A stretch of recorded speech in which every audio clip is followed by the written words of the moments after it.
Welcome back to the channel. Welcome back to the Car Doctor Institute of Higher Technology. I'm Tim. Thanks for stopping by.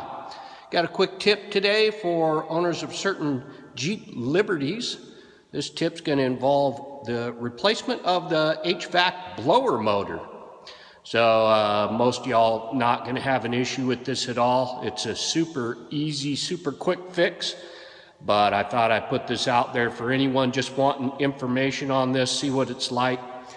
Basically, it's just a blower motor mounted just below the passenger footwell area, below the glove box. And basically just requires removal of the little noise dampener shield if equipped below there, disconnecting the electrical connector at the blower motor, and then removing the 3 mounting screws and popping it out.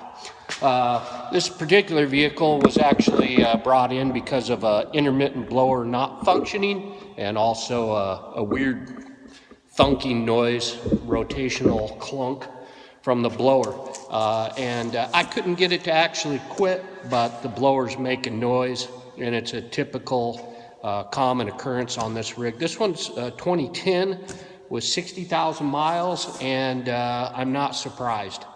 But one thing I will note is that even though the OE part failed and what I'd consider kind of way before its time, and it's a common deal, but I would still stick with the OE part in this case.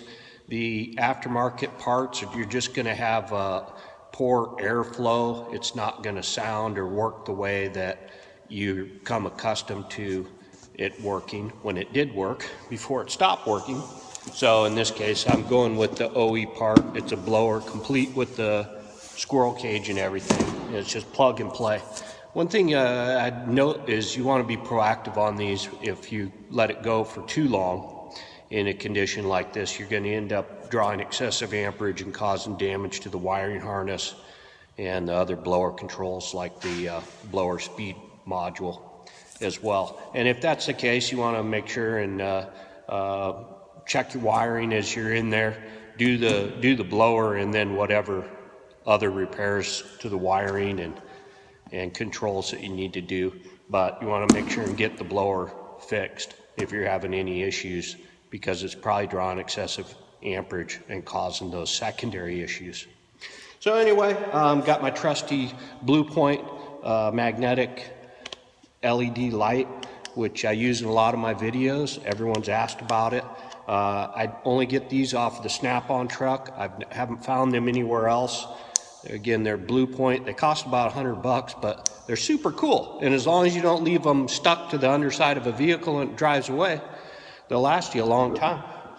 So, all right, we'll go ahead and get in here and get started. And it's basically, like I said, up under the passenger footwell area, just under the glove box.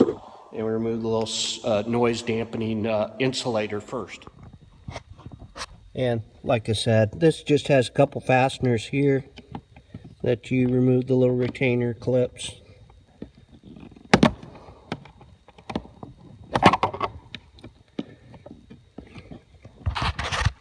Pull this panel out. Kind of a pain to get these things out.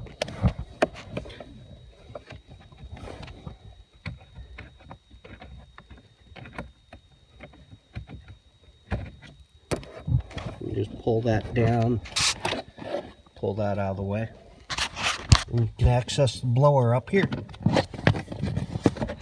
So you just depress the little clippy on the connector.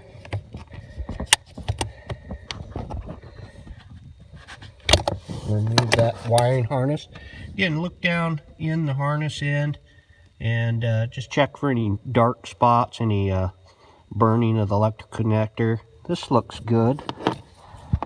So now we're just going to access and remove these little mounting screws here. And we'll have plenty of room to just pop that motor down and pull it out of there.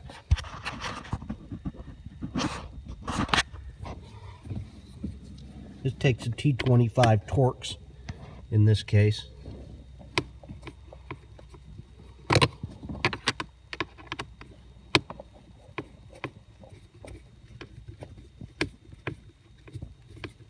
Okay, it's actually a T20 Torx for the fasteners, and if you want a little better access, you can move this little kick panel here, a little rocker cover, to access the far outside fastener there and remove that. But it is T20, and once you get those out, go ahead and drop out the motor assembly, and that's all there is to it. You can see the little locations of the 3 fasteners and the electrical connector. So we'll grab our new part and slam the part number 6803-8826 Alpha Bravo Mopar. Again, this is a 2010 Liberty. It's the limited with AC. And there's your new part.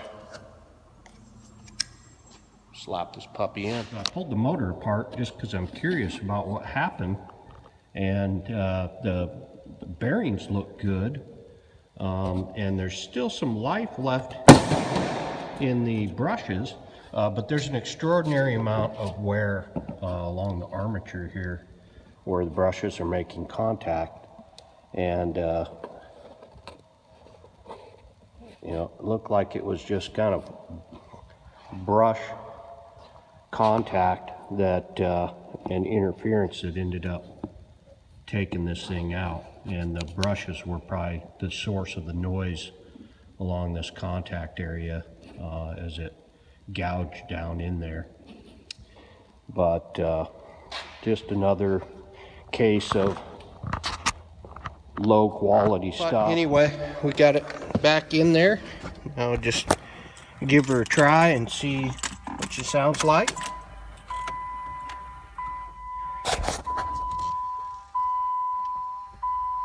Should kick in here, hopefully. Oh yeah.